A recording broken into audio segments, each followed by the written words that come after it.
कुछ कहानियाँ शोर मचाकर नहीं, खामोशी से दिल तोड़ती हैं। ये कहानी है आकृति की, एक ऐसी बहू की जिसने हर ताना चुपचाप सह लिया, हर अपमान को रिश्तों के नाम पर पी लिया। सास के शब्द जब जहर बन गए और पति की चुप्पी बोझ, तब आकृति ने कोई हंगामा नहीं किया, बस चुपचाप घर छोड़ दिया। लेकिन उसे क्या पता था कि उसकी यही खामोशी एक दिन पूरे घर की सोच बदल देगी।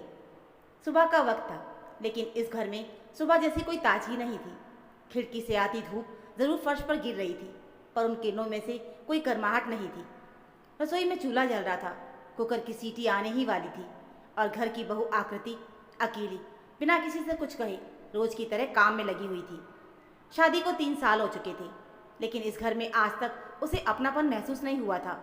हर सुबह उसके लिए एक नई परीक्षा लेकर आती थी, जिसमें पास होना जरूरी था, वरना तानों और अपमान की लंबी सूची तैयार रहती थी। आकृति पढ़ी लिखी थी, शहर में पली बड़ी थी, लेकिन जब इस घर में आई तो उसने अपने सारे सपने, अपने सारे सवाल, सब कुछ जैसे एक संदूक में बंद कर दिया था। उसे सिखाया गया था कि ससुराल में बहू का सबसे बड़ा गहना उसकी चुप्पी होती है, और आकृति ने उसी चुप्पी को अपना कवच बना लिया था। सास की कड़वी बात हो या रिश्तेदारों की तिरछी नज़र, वो सब कुछ सह जाती थी, क्योंकि उसे लगता था कि समय के साथ सब कुछ ठीक हो जाएगा।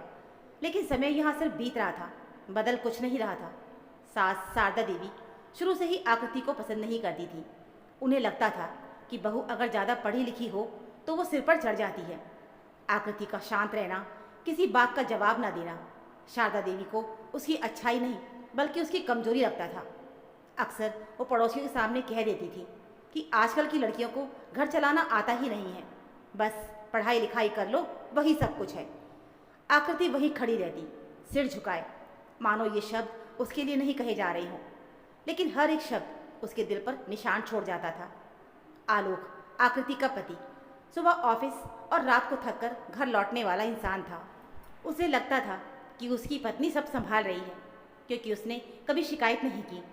आकृति ने ये नहीं कहा कि दिन भर उसे कितना कुछ सहना पड़ता है, कभी ये नहीं बताया कि वो अंदर से कितनी थक चुकी है। उसे डर था कि अगर उसने बोलना शुरू किया तो कहीं रिश्तों की वो पतली सी डोर भी न टूट जाए, जिसे वो बड़ी मुश्किल से थामे हुए थी। इसलिए वो हर दिन खुद को समझाती, थोड़ा और सह लो, सब कुछ ठीक हो जाएगा। दिन बीतते गए, लेकिन हालात और ज़्यादा भारी होते गए। सास की हर बात में ताना, हर काम में कमी, हर कोशिश में दोष निकालना जैसे रोज का नियम बन गया था। अगर दाल पतली हो गई तो आकृति अनाड़ी थी, अगर रोटी ज़रा सी मोटी हो गई तो मायके की परवरिश पर सवाल उठने लगे। कभी कभी आकृति रात को अपने कमरे में आकर चुपचाप रोती थी, तकिए में मुंह छिपाकर, ताकि उसकी सिसकियाँ किसी को सुनाई ना दे। उसे अपने आंसू भी इस घर में बेवजह लगते थे। उस दिन कुछ ज़्यादा ही काम था। अगले दिन किसी रिश्तेदार का आना तय था और सास ने सुबह से ही फरमान सुना दिया था कि घर चमकना चाहिए। आकृति बिना कुछ कहे जुट गई। झाड़ू, पोछा, बर्तन, सब्जी, दाल, मिठाइयाँ, सब कुछ अकेले। दोपहर होते होते उसके हाथ कांपने लगे, सिर भारी हो गया, आंखों के आगे अंधेरा छाने लगा। फिर भी वो रुकी नहीं, क्योंकि उसे पता था कि रुकना यहाँ गुनाह है। काफ़ी देर के बाद उसने हिम्मत जुटाकर धीमी आवाज़ में कहा, माँ जी, थोड़ा आराम कर लूँ क्या? तबीयत ठीक नहीं लग रही। उसकी आवाज़ में कोई शिकायत नहीं थी, बस थकान थी। उम्मीद थी कि शायद आज थोड़ी इंसानियत दिखेगी, लेकिन शारदा देवी की आंखों में उस वक्त सिर्फ गुस्सा था। उन्होंने आकृति को ऊपर से नीचे तक देखा, जैसे वो कोई बेकार चीज़ हो, और कठोर आवाज़ में बोली, अगर इतना ही आराम चाहिए तो मायके चली जा। यहाँ कोई तुम्हें पालने नहीं बैठा, काम नहीं कर सकती तो इस घर में रहने का कोई हक भी नहीं। ये शब्द किसी थप्पड़ से कम नहीं थे। आकृति कुछ पल वहीं खड़ी रह गई। उसके कानों में आवाज़ गूंजती रही, दिल तेज तेज धड़कने लगा था। वो कुछ कहना चाहती थी, बहुत कुछ कहना चाहती थी, लेकिन शब्द जैसे गले में अटक गए। आखिरकार उसने बस इतना ही कहा, माँ जी, मैं इस घर की बहू हूँ। पर उसकी बात अधूरी ही रह गई। बस, बहुत हो गया। सास की आवाज़ और ऊंची हो गई, अभी के अभी मेरे घर से निकल जाओ, ना काम की हो और ना ही अकल की। आकृति ने कोई जवाब नहीं दिया।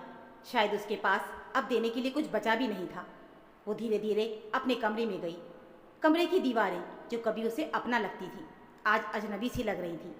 उसने अलमारी खोली, एक छोटा सा बैग निकाला और उसमें कुछ कपड़े रखे, माँ की दी हुई एक चेन और अपनी पुरानी डायरी। जिसमें उसके अधूरे ख्वाब और दबे हुए दर्द कैद थे। जब वो दरवाजे तक पहुंची तो उसने एक बार पीछे मुड़कर उस घर को देखा। वही घर जहां उसने रिश्ते निभाने की पूरी कोशिश की थी, जहां उसने खुद को हर दिन थोड़ा थोड़ा तोड़ा था। उसकी आंखों से आंसू बह रहे थे, लेकिन चेहरे पर कोई शिकवा नहीं था। वो चुपचाप बाहर निकल गई, बिना किसी हंगामे के, बिना किसी बदले के। उसे नहीं पता था कि आगे क्या होगा, कहाँ जाएगी और कैसे जिएगी, लेकिन इतना ज़रूर पता था कि आज उसने खुद को पूरी तरह टूटने से बचा लिया है। उसकी चुप्पी आज भी उसके साथ थी, लेकिन इस बार वो कमज़ोर नहीं, बल्कि उसकी सबसे बड़ी ताकत बनने वाली थी। आकृति घर से निकल तो आई थी, लेकिन उसकी कदम किसी मंजिल की ओर नहीं बढ़ रहे थे। सड़क पर चलते हुए उसे लग रहा था जैसे शहर की हर आवाज़ उसके भीतर चल रही है, उथल पुथल को और तेज कर रही है। लोग अपनी ज़िंदगी में व्यस्त थे। किसी को फर्क नहीं पड़ता था कि एक औरत अपने ससुराल से यूँ चुपचाप निकल आई है। उसके पास ना कोई योजना थी और ना ही कोई शिकायत, बस एक अजीब सी थकान थी जो शरीर से ज़्यादा मन पर हावी थी। वो सीधे मायके नहीं जाना चाहती थी, क्योंकि उसे डर था कि वहाँ सवाल होंगे, ताने होंगे और सबसे ज़्यादा होगा समझौता करने का उपदेश, जिसे सुनने की उसमें अब ताकत नहीं बची थी। उसने अपनी पुरानी सहेली रानी को फ़ोन किया। रानी ने उसकी आवाज़ सुनते ही समझ लिया कि कुछ बहुत गलत हुआ है। बिना ज़्यादा कुछ पूछे उसने आकृति को अपने घर बुला लिया। रानी का छोटा सा घर था, लेकिन वहाँ इंसानियत थी, अपनापन था। आकृति ने पहली बार महसूस किया कि चार दीवारों के बीच सुकून भी हो सकता है। रात को जब वो रानी के घर के एक कोने में लेटी तो उसकी आंखों से आंसू लगातार बहते रहे।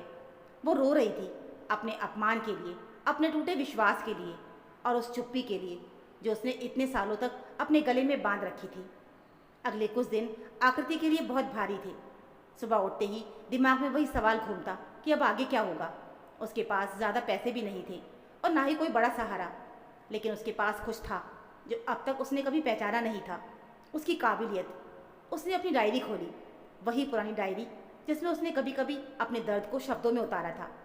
पहली बार उसने उन पन्नों को सिर्फ रोने के लिए नहीं, बल्कि कुछ बनाने के लिए खोला। उसने लिखना शुरू किया, अपने अनुभव, अपने जज्बात, अपनी कहानी और उन औरतों की कहानियाँ जो हर दिन चुप रहकर सह लेती हैं। रानी ने उसे ऑनलाइन काम के बारे में बताया, कंटेंट लिखना, ब्लॉग्स, छोटी छोटी कहानियाँ। शुरुआत में आकृति को डर लगा। उसे लगा क्या मैं कर पाऊंगी, लेकिन फिर उसे अपनी सास के शब्द याद आए, काम की नहीं है। वही शब्द उसके भीतर एक आग बनकर जल उठे। उसने ठान लिया कि वो खुद को साबित करेगी, किसी को दिखाने के लिए नहीं, बल्कि खुद के लिए। दिन रात उसने खुद को काम में झोंक दिया। कभी थकती, कभी हार मानने का मन करता, लेकिन फिर वो अपने बीते अपमान को याद कर लेती और फिर से उठ खड़ी होती। उधर उस घर में जहाँ से आकृति निकली थी, हालात बदलने लगे थे। पहले दिन शारदा देवी को लगा कि बहू के बिना सब कुछ ठीक चल जाएगा, लेकिन दूसरे दिन रसोई में खड़े होकर उन्हें एहसास हुआ कि हर काम अपने आप नहीं हो जाता। तीसरे दिन घर बिखरा हुआ लगा और चौथे दिन रिश्तेदारों के सवाल चुभने लगे कि बहू कहाँ है। आलोक ने जब घर आकर आकृति को नहीं देखा तो पहली बार उसके मन में एक अजीब सी बेचैनी हुई। उसने माँ से पूछा, आकृति कहाँ गई? शारदा देवी ने रूखेपन से कहा, वो अपने आप चली गई है, हमें उसकी ज़रूरत नहीं है। लेकिन सच ये था कि घर को उसकी ज़रूरत थी और शायद आलोक को भी। धीरे धीरे आलोक को एहसास होने लगा कि आकृति सिर्फ घर का काम नहीं करती थी, बल्कि पूरे घर को जोड़े रखती थी। उसकी खामोशी में एक सुकून था जो अब घर से गायब हो चुका था। रात को आलोक को नींद नहीं आती। उसे आकृति का शांत चेहरा, उसकी थकी मुस्कान और बिना शिकायत सब सह लेने वाला स्वभाव याद आने लगा।